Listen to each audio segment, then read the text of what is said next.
The acting governor of Ondo State, Nigeria's southwest, Lucky Aiyedatiwa, has called for renewed unity for significant and accelerated development in the state as envisioned and pursued by Governor Rotimi Akeredolu.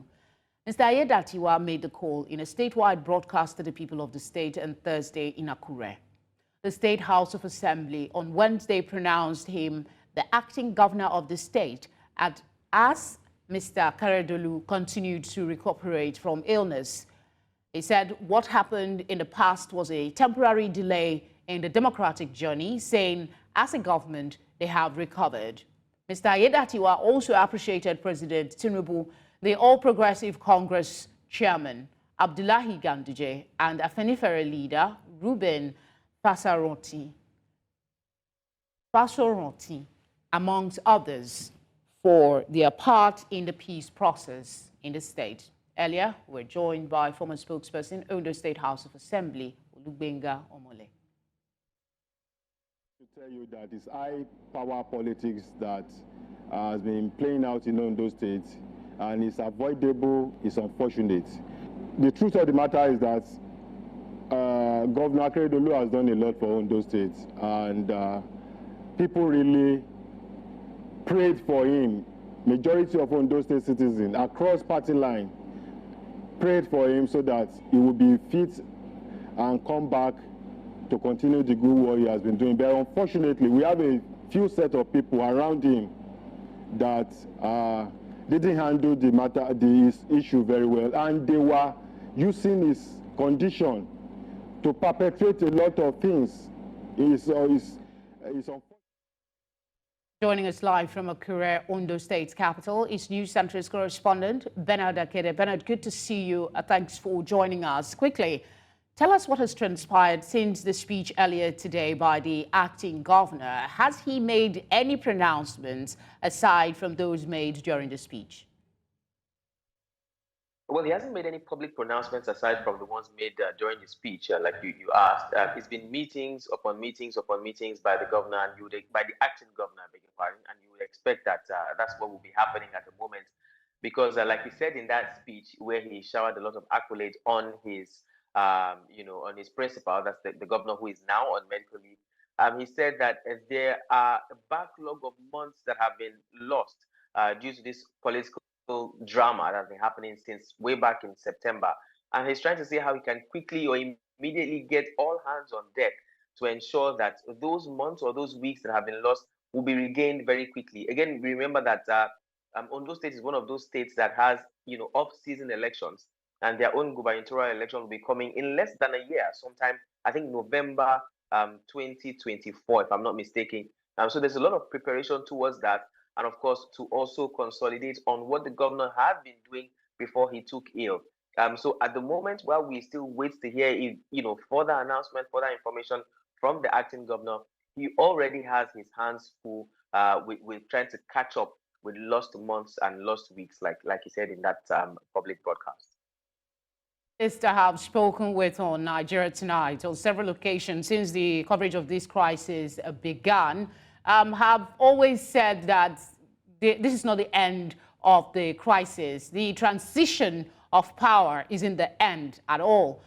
What feelers are you getting being on the ground? Are they correct in the assertion, or there seem to be some calm now and some resolution in the works with this transition?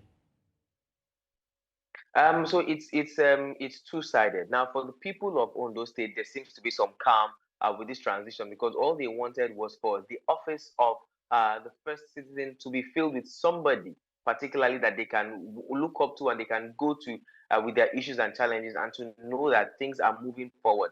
Now, while that seems to have happened yesterday and the announcement made today, the people are calm. But the political class now are the ones that have most of the drama at hand.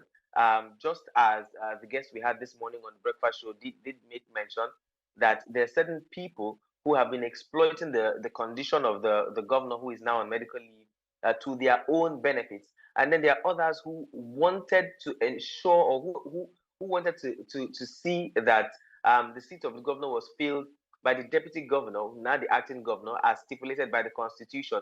So there are those two people. And then there still are those who believe that the governor is not fit at the moment to still hold on to power, whether in the capacity of the governor who is on medical leave or any capacity at all. They just believe that at this point he should either resume full office or he should resign.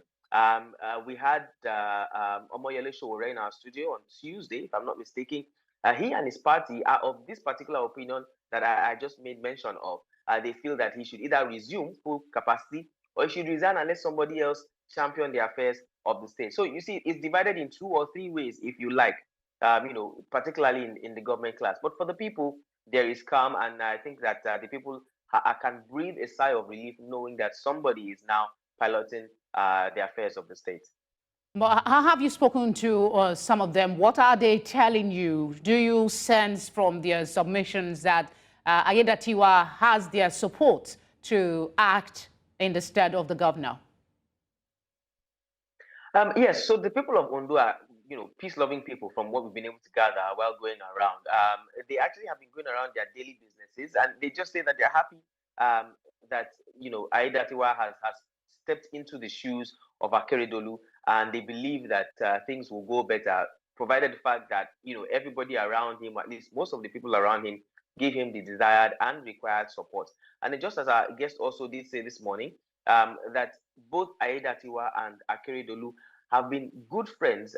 They've been maintaining a relationship that is not just professional, but also personal. And that he believes personally that Akede, as a matter of fact, had already given his professional and personal blessings to Aiyedatiwa. So come the next election, he believes that Aiyedatiwa has the blessings of the governor to also run for office. And if possible, if all other things being equal, he possibly may just win. But of course, we can't exactly preempt what will happen in the future. But besides that, yes, the people are happy that things are going on well. And, it's hope anyway. There's the hope that Aiyedatiwa will continue from where Akede stopped and consolidate on what he had done. Of course, his hands are full right now. There's a lot he has to catch up on. We certainly hope he will consolidate and move the state a little forward. Thank you very much, Bernard, for the update. Thank you for having me.